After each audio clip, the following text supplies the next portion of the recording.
Hello, everyone. Welcome back to another episode of the Unstoppable Dad Project. Thank you once again for joining us on this week's episode. Before I get into it, please make sure that you are subscribed on whatever podcast platform you are listening to this podcast on. So Apple, Spotify, Google.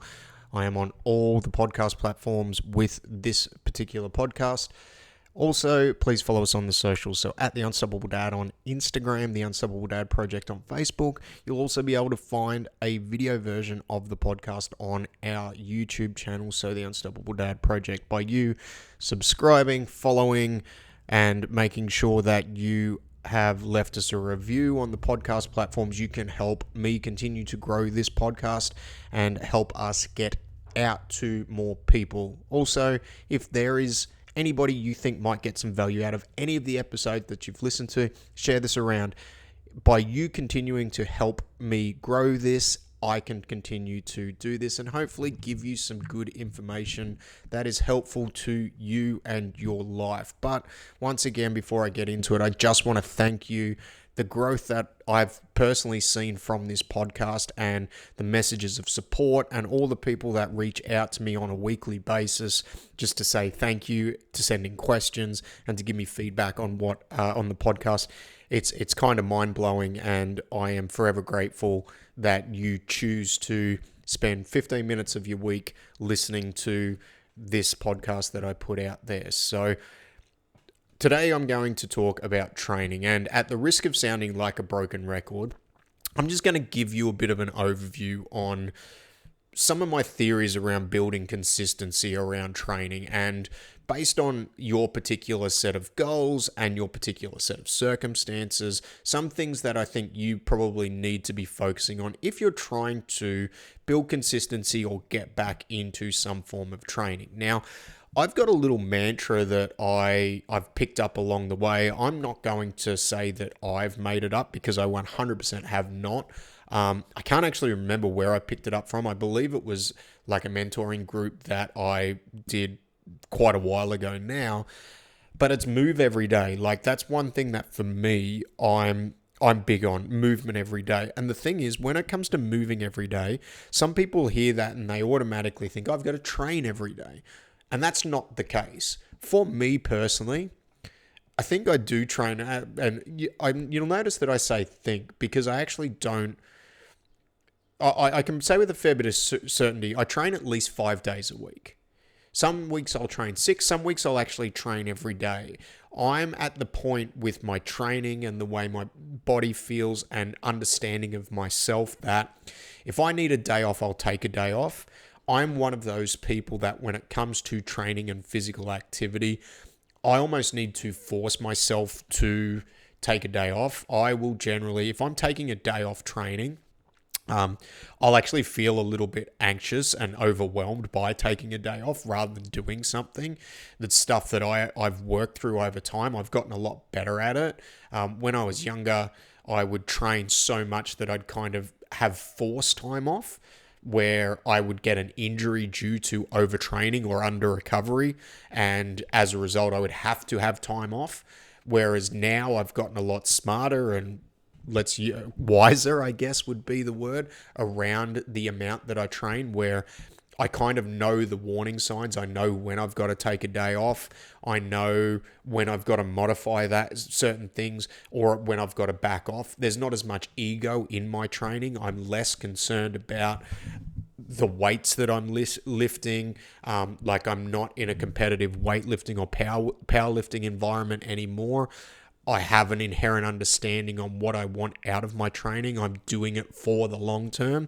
I'm not doing it for the short term. And with that perspective, it allows me to take more days off when I need it, knowing that the weights are still going to be there tomorrow. If it's taking a day off jiu-jitsu, like, the mats are still going to be there tomorrow. Like, understanding that this is something that I'm invested in doing into my later years, and having that inherent understanding for me personally and my personality type, it makes it easier for me to take a day off when I need to take it off, because I am one of those people that I need to force myself to take a day off rather than force myself to do something.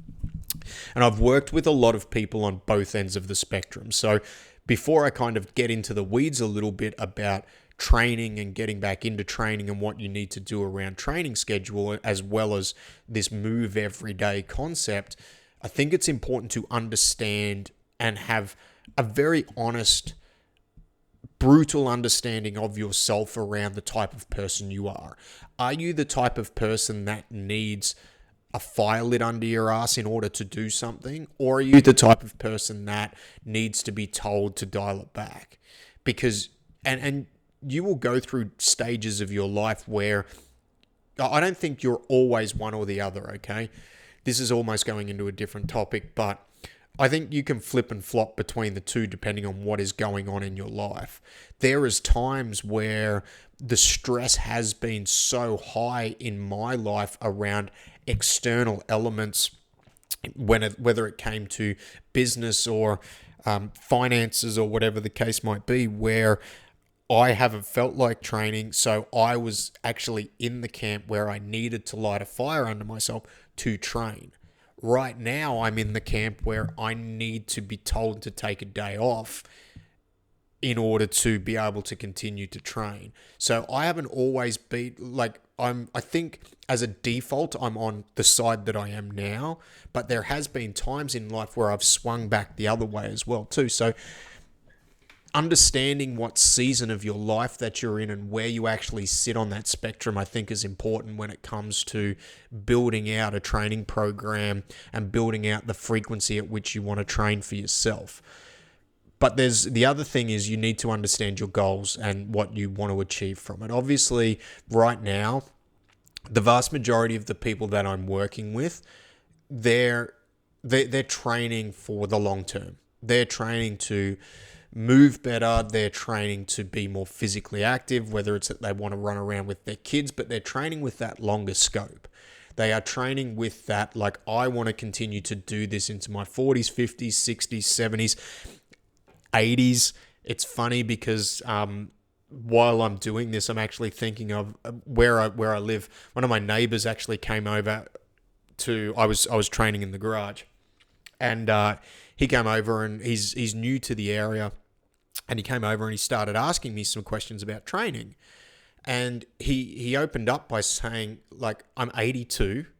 It doesn't look 82. The guy looks great for 82. He loves doing his lawn bowls, but he's like, I train every day. And he told me he's got a little pair of dumbbells there, little 1 kilo pair of dumbbells, a 2 kilo pair of dumbbells. I can't remember what he said, but he's like, he does like some press, he does some bicep curls, like he does some and he does it every single day in his 80s. And I must say I was a little bit blown away by that. And we had a conversation, and he asked me, like, is there anything else I think he should be doing? And we kind of just spoke about, like, maybe doing some squats and things like that. And I took him through some stuff for 2 minutes. I didn't give him like a whole long-winded program. I just, like, he's doing like 2 rounds of 25 sets of the other stuff that he's doing. So we kind of talked about some squat progressions, him squatting to a bench, like, or to a chair and things like that. And just like add that into what he's doing. Could I have gone down the rabbit hole about different things and yes, absolutely. But here's the thing, right? He's in his 80s. He loves doing his lawn bowls. He's doing his training so he can keep playing lawn bowls and running around with his great-grandchildren. And he just wanted to know something a little bit extra he could add in to get a little bit of bang for his buck. Now, he then came over to me a couple of weeks later and said, I've been doing the squats and it's been really good. It's actually helping me get up and down the green better. And that's it. Like, that's the whole point of it. The fact is, it doesn't have to be overcomplicated as long as you stick to it and you continue to do it. And that's the thing. Like, having the conversation with that guy actually gave me, even though I had this long-term perspective, gave me, I guess, a longer-term perspective, right? Like, here's someone in their 80s that is still doing some form of training. Could it be more structured? Could it be better? Could it be? Absolutely. But he's not getting lost in the weeds. He doesn't need to. He's just focusing on moving and doing those things for himself so that he can continue to do the things he enjoys into his 80s. And if he keeps going in the way he looks, that maybe into his 90s as well. And I think that's remarkable. And I think for especially once we have kids and when it comes to our training, we need to almost have that perspective when it comes to training. Like, hey, the weight on the bar doesn't matter. Yes, I want to move better. The way I feel matters more than the weight that's on the bar. Am I able to do the things that I enjoy doing? Yes or no? And it should be a yes or no question, there shouldn't be areas of gray when it comes to that. Are you? Yes. Great. Then let's not get too caught up in the weeds about sets and reps, weights on the bar and everything else, because we're doing what we can to supplement more of what we do. If we're not, okay, then we potentially want to look at building out a plan where it is going to complement those bigger overarching things that we want to do. And that's the thing with training. When you're implementing any training program, it needs to complement everything else in your life. Full stop. There should be nothing else after that. Unless, of course, if you're a professional athlete, if you're training for a sport, a different story. I don't think this conversation is necessarily for you, but it needs to complement everything else that you're doing, right? And that's where this move every day mantra comes in for me. Yes, I will train most days of the week, me personally, 5 or 6 days a week. It will either be jiu-jitsu or it will be some form of structured strength training. But there are days where I don't, and so my move every day is I just go for a 30-minute walk. I put in some form of educational podcast and I go for a walk. I will do that other days when I am training, like that will be a complement to my training, but that's my move every day. I'm just going for a walk. And for some of you starting out, if you wanted to use this move every day mantra, and it doesn't necessarily mean that you need to train every day, but we're making a concerted effort to do some form of movement. It may be that you're just walking 6-7 days a week. That might be it. Now, move every day means you're trying to make an effort. Does it mean I am going to move every day? No. Some days I'm going to get sick. There's some days I'm just not going to have time. But for the vast majority of days of the week, of the year, of the month, I am doing some form of movement that I've had a little bit of thought into. And then, even then, when it comes to that, I'm still not getting too caught up in the weeds about it. Body's really sore. I've got a little bit of a niggle or something that I've picked up while I've been training jiu-jitsu. Okay, I'm really not in a good spot to be lifting. Just going to go for a walk. That's it. Like that's the go-to.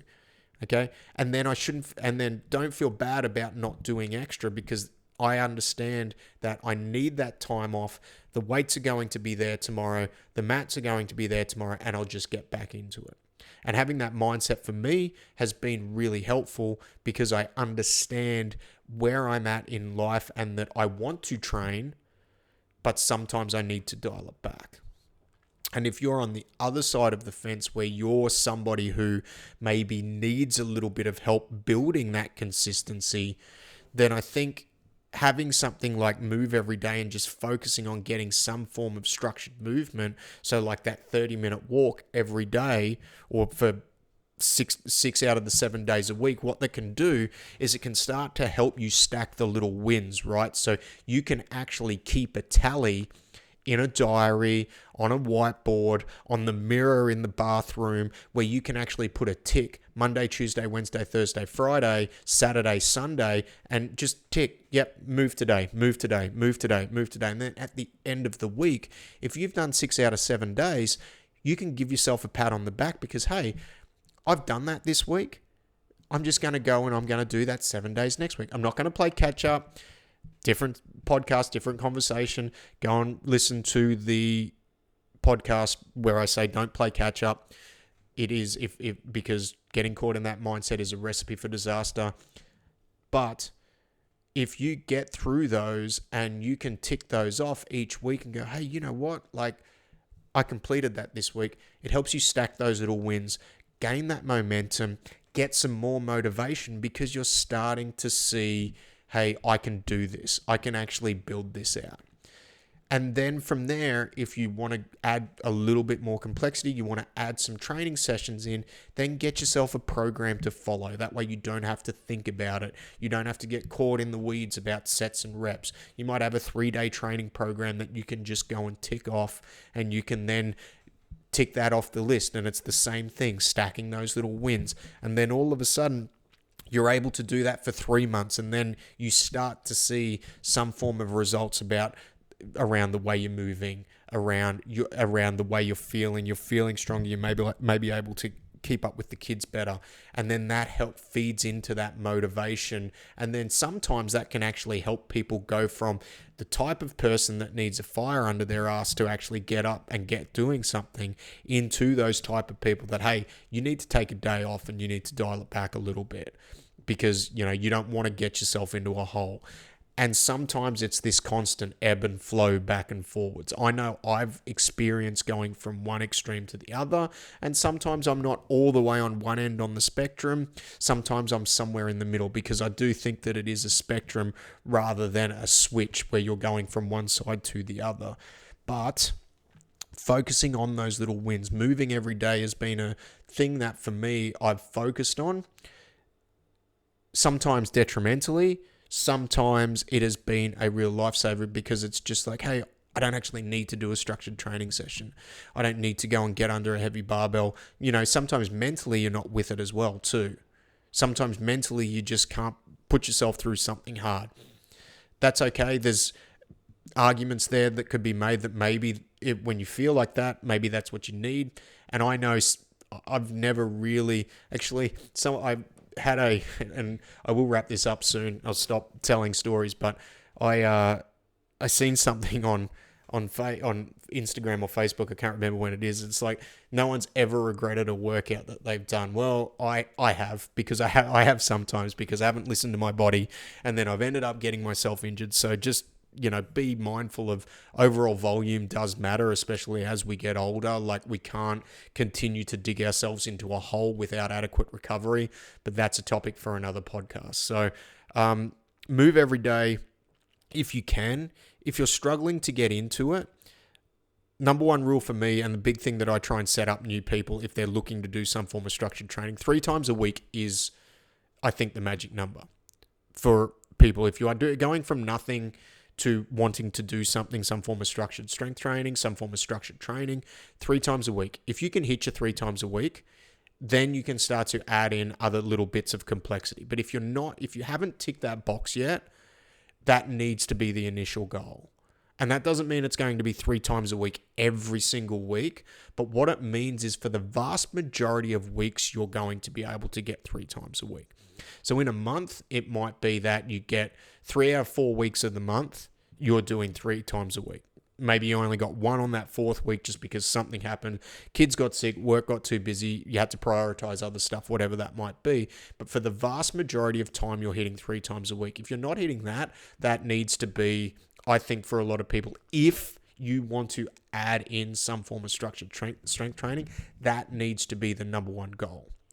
The other thing that you can do, the part B to it, or the thing you can do in complement with it, is look at trying to move every day without complication, without trying to get too caught in the weeds. Like my friend who lives close to us, who's 80 and still just doing he's playing lawn bowls some days, he's going for a walk, he's running around after the grandkids, and then he's doing his own little workouts in the garage. Like, he's moving every day, but he's not overthinking it. He's just moving. It's just movement. It doesn't have to be complex, but sometimes it's just got to be done. So on that note, if you need help with it, you can book in a time to have a chat with me. Down below, there is a link where you can book in a time for a chat to see if one of the paid programs that I offer is a good fit for you. Other than that, if you've got any feedback, if you've got any questions, send them on through, and I will talk to you all next week. Goodbye.